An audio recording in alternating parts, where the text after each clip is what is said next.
All right, let's see what new movies are there for me to watch. Oh, what was that? Seriously, who turned off the lights? What's going on here? What the?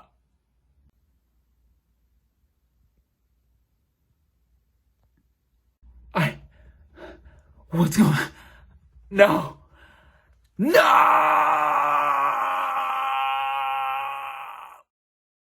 What is up, everybody? Random Man here, bringing you a different yet special kind of video.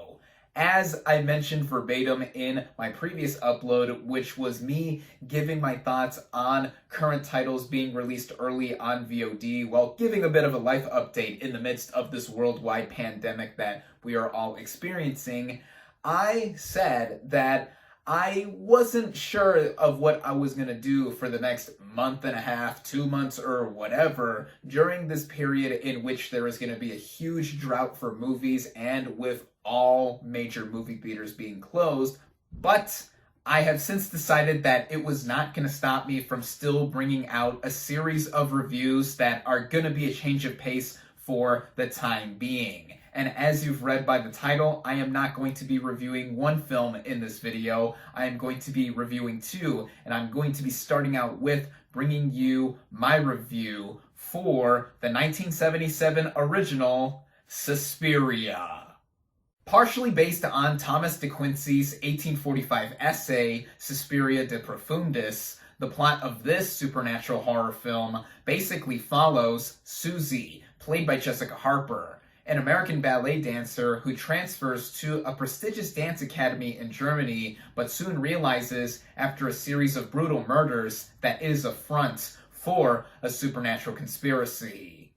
Now, this is the first ever classic or retro movie review that I have done on this channel, and this was my decision to make for it being the first review that I am doing during this unpredictable time that we are living in, because I recently watched Suspiria for the first time over this past weekend at the large recommendation and almost arm strangling of my good friend Ali Rossin.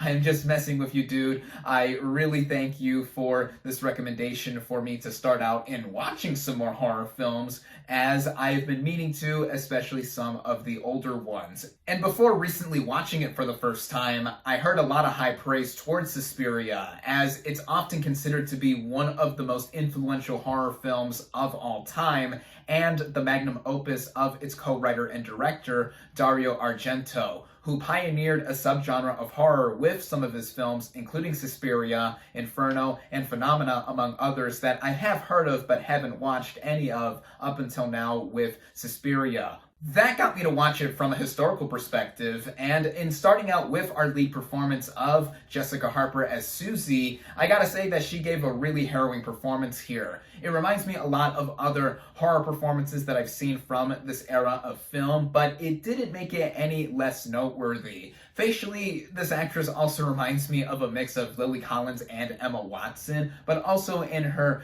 very reserved and almost shy-ish demeanor, to where she is a character who is completely out of her comfort zone, having come from the States, specifically in Ohio, to this prestigious dance academy in Germany, and wanting to be the best dancer that she could be while surrounded by this aura of uncertainty, both literally and figuratively. And with the rest of the performances, I thought everyone else did a fine job for the most part. What got in the way of me connecting to anyone else besides Harper's Susie was the fact that the dialogue was executed in a very monotone manner, and in how some of it was dubbed in post. Now, this is a film from Italy. Dario Argento hails from Italy, and it was a common practice for films from that era to have actors that didn't natively speak English speak in their native tongue and have their dialogue be dubbed over in post through English actors. For example, Miguel Bosé plays a minor character named Mark, and in real life, I know Bosé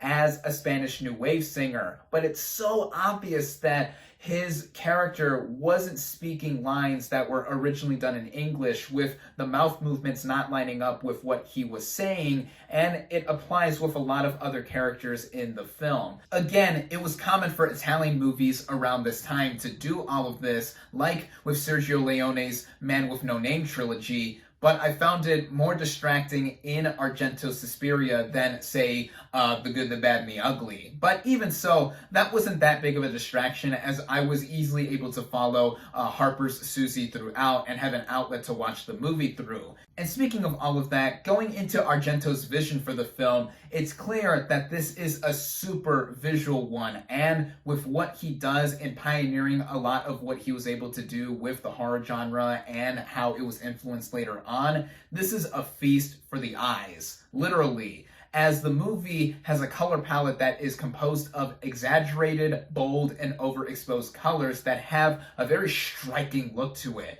And I was captivated just from this movie visually, even if I wasn't paying attention to the story. And on that note, the story is super standard on a basic front. It's a supernatural horror story involving a coven of witches, and if one knows me personally, I'm not a big fan of supernatural horror, as I'm always taken out of it by just knowing on the most face value of terms that it's not real. I don't believe in witches, ghosts, or any of those kinds of entities, and I'm certainly not scared by them in watching them through a cinematic view. But what got me into the flow of the story overall was how it was paced, in it unfolding and gradually building up to the climax involving our main character, Susie. And it also got me to really be into the narrative overall, not just with the striking cinematography, as I mentioned before, but also the original score. Argento didn't just co-write and direct this film. He also co-composed the music with a band named Goblin. And oh boy, that is certainly one aspect of the movie I absolutely loved, as the way it boomed across the running time with the strings going boom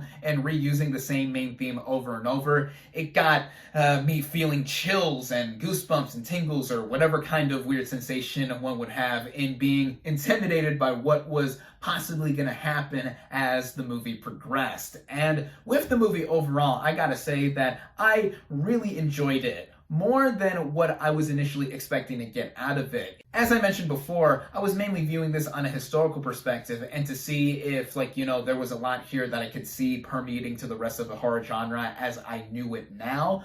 But I saw that this was a film that is outstanding in its own right. There are some quirks to it for a movie from its time and within the confines of its genre. Sometimes I found it very cheesy, over the top, especially with some of the acting and the execution of what some characters did. But I did find some other aspects that were disturbing, like the way some of the deaths were shown on screen and just the overall atmosphere, which is the biggest thing this movie excels at, both visually and orally. In short, this is a must-see for horror fans, and if you're really into that genre of films but haven't seen this movie, you can actually watch it for free right now on Tubi, which is how I was able to stream this film over the weekend. But be advised that while you're able to watch this movie for free, there are a few ads that play before the movie starts, and ads will play every 15 to 20 minutes or so, but I think they are well placed enough to where they don't ruin the pacing of the film. And I don't know if it's just me, but the app was a bit glitchy in rewinding a few moments after the ads were done to a prior moment of the film, but I don't know, maybe that's just me or how I was able to Chromecast this movie onto my TV in my living room, but there is that. You can still watch this movie on that platform. I definitely recommend Suspiria. My final verdict for Dario Argento's Suspiria is 4 out of 5 stars.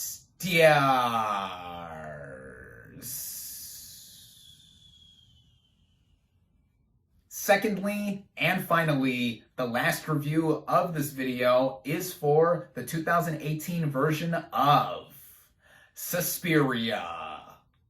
Now, this is the main reason I wanted to make this video in the first place, as after having watched the 1977 original Suspiria, I wanted to check out the 2018 version directed by Luca Guadagnino, which is a remake of sorts, but more so an homage to the original film, and as far as them being connected, they are the same, mainly in title only, and with the same basic plot. Like the original, it does follow an American ballet dancer named Susie, now played by Dakota Johnson, who does end up transferring to this prestigious dance academy in Germany, then discovers that it is a front for a coven of witches. Yeah, same simple story. Now, as I just mentioned too, this film is directed by Luca Guadagnino, who previously directed Call Me By Your Name, which I really enjoyed upon first watching it. I think it is a sensationally seductive and beautiful romance film that I do want to rewatch, clearly since I do own the Blu-ray right here. And with what he would do with his remake of Suspiria, upon its initial release in the fall of 2018, I did want to see this film, but it never opened in a super wide release in any theater near me. So that's also why I held off on watching the 1977 original film. But now that I was able to see the original film, I saw the 2018 remake on Amazon Prime Video, given that it was made by Amazon Studios. And there's a lot for me to talk about with Guadagnino's version of Suspiria while doing some comparisons to Argento's original. But I'll start out with the cast and their performances. Dakota Johnson here plays Susie, and I thought she did a pretty good job. I do think that Johnson is a good actress, save for those 50 Shades of Grey movies, which I admittedly have never seen, but like other actors like Robert Pattinson and Kristen Stewart, who are really tied down in the pop culture landscape for being known for doing some films that are now mocked heavily, I think they are talented actors aside from that franchise. And I think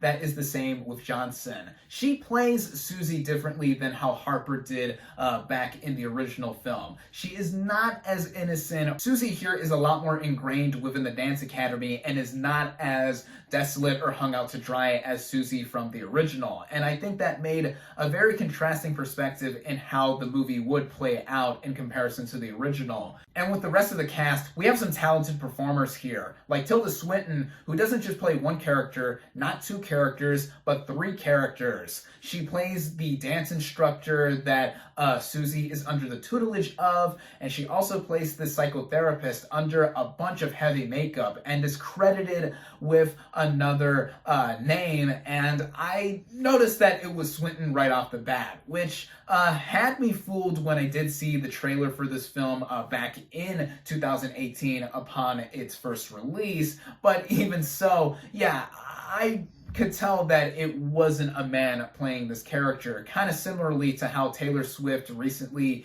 in how she directed herself in the music video for The Man, but that video had some pretty convincing makeup as well. But anyway, back to Swinton's psychotherapist character. He has a lot of prevalence throughout this film in comparison to the psychotherapist from the original film, who really didn't have that much to do other than one notable scene with Harper's Susie. But in this movie, the psychotherapist played by Swinton is really synonymous with what goes on in connection to all of the dancers like Susie at the dance academy. And then Swinton plays a third character that I do not want to give away, as this character mainly doesn't show up until the very end. And we have other talented performers here like Mia Goth, who plays Sarah, this friend and fellow dancer to Susie at the dance academy. She had quite a bit to do in comparison to her character in the original film, but I think they had just about the same amount of screen time and actions that they did. And then there's also Chloe Grace Moretz as Pat, the dancer who leaves the academy upon the beginning of the film, and most of her screen time is relegated to the film's opening scene.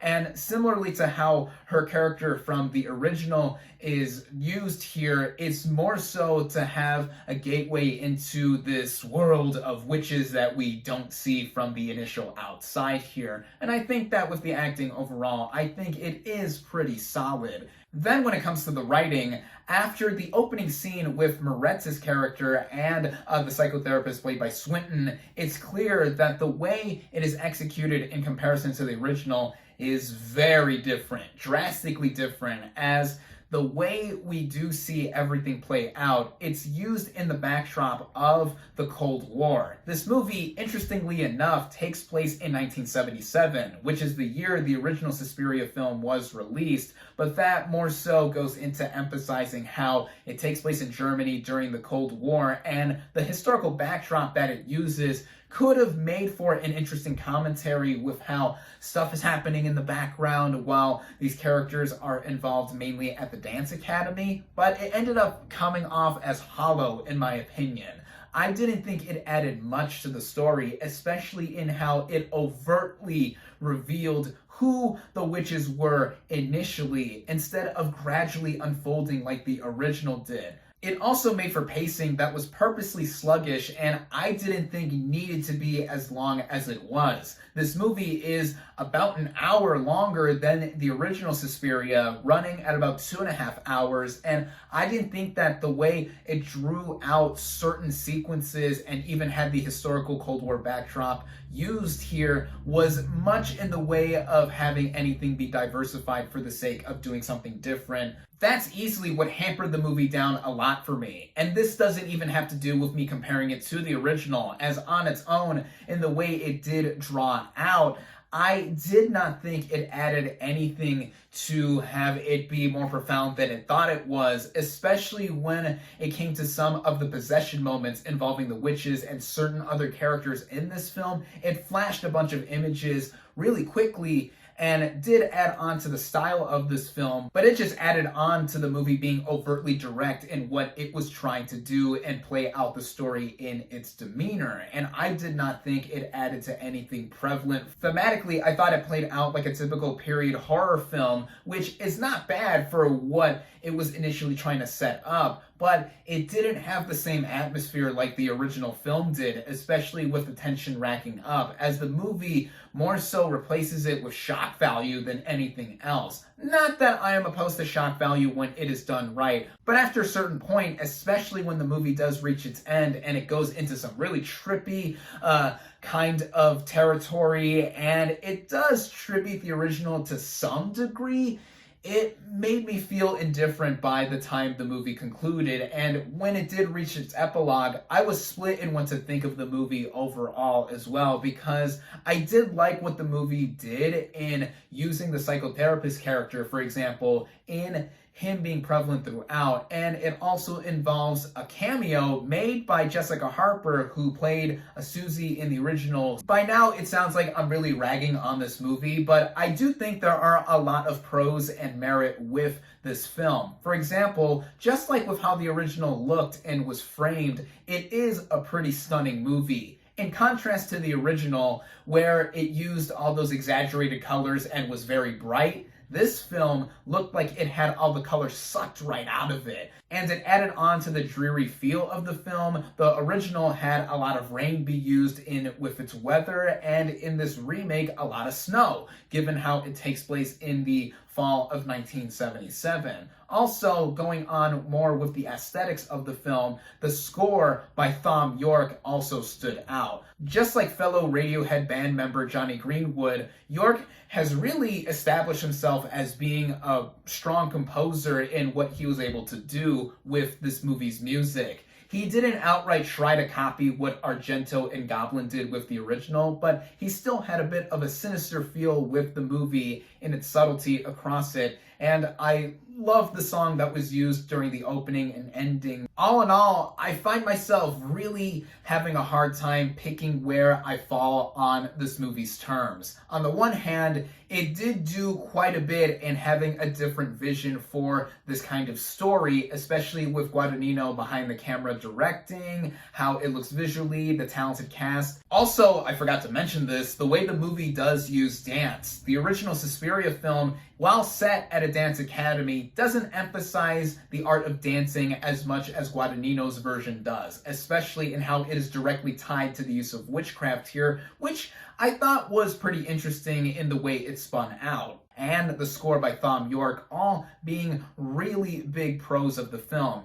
At the same time, though, in what it does on its own, in being a story of the supernatural and having a historical backdrop with it, it didn't do much in being more profound than the movie thought it was. And I feel that it's something that I wasn't displeased that I watched. I more so watched this movie out of curiosity in how it would be interpreted differently from Argento's original film, but at the same time, it's not one of the standout horror films that I've seen of recent memory, especially with other directors and what they did with different kinds of stories and not just borrowing or being inspired by a really iconic horror film like Argento's Suspiria. So with all of that being said, I'm really down the middle when it comes to Guadagnino's Suspiria. I think that it should be watched out of interest by those who are fans of the original Suspiria film, but for those who are just regular horror fans looking for a movie to watch, this one could have your number, but I would set your expectations accordingly.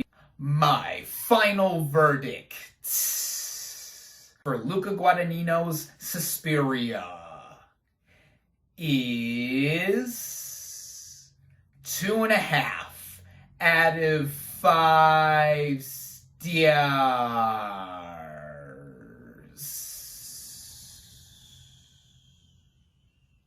One final note before I end this video. As I mentioned in my previous upload, I did say that for the next few weeks or so, I will be working from home, and one of the projects that I am working on does involve me seeing and reviewing movies for my workplace, which is one of the libraries in my local area. I work in the youth services department at the library I am currently at, and I have just uploaded my first movie review for their YouTube channel, and you can check it out following the link that I have marked in the description below. My first review there is for 2011's The Adventures of Tintin, and I hope to see you there if you want to check out more of my reviews. Until then, though, thank you all, as always, for watching. Be sure to like this video, comment on what you thought of both versions of Suspiria, social media links in the description, subscribe to my channel for more, and I'll catch you on the next movie review.